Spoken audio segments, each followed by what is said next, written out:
Musheerabad Hebron church ఇరు వర్గాల గొడవల వల్ల స్థానిక ప్రజలు తీవ్ర ఇబ్బందులు పడుతున్నారని మాదిగ రాజ్యాధికార పోరాట సమితి రాష్ట్ర అధ్యక్షుడు నవీన్ రాజు తెలిపారు.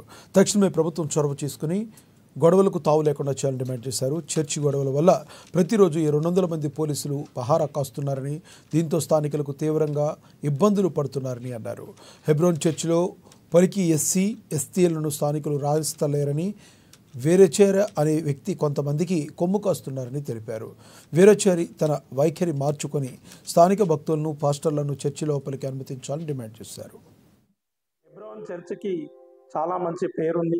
అది పవిత్రమైన ప్రాంగణమని క్రైస్తవులు నమ్మే ప్రాంగణంలో రాజకీయాలు చేస్తూ, గొడవలు చేస్తూ, లోకల్ ఫీలింగ్తోని అక్కడ ఉన్న ప్రజలకి, ముషీరాబాద్ ప్రజలకి చెడ్డ పేరు వచ్చేలాగా ఈరోజు జరగడం చాలా బాధాకరం.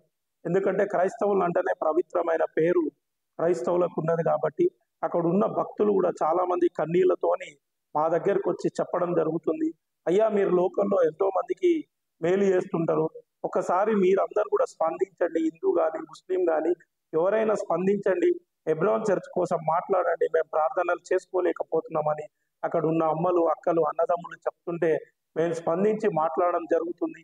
అక్కడ పవిత్రమైన ప్రాంగణం అని భావిస్తుంటాము. మన రాష్ట్రంలోనే, వరల్డ్లోనే మంచి పేరున్న హెబ్రోన్ చర్చికి కొంతమంది నాన్ లోకల్ వాళ్ళు, లోకల్ వాళ్ళు అనే సమస్యను తీసుకొచ్చి ఈరోజు మందిరంకే చెడ్డ పేరు తెచ్చే విధంగా అక్కడ ఉన్న ఎవరైతే నాయకులు ఉన్నారో చాలా చెడ్డ పేరు తెచ్చే విధంగా చేస్తున్నారు. కాబట్టి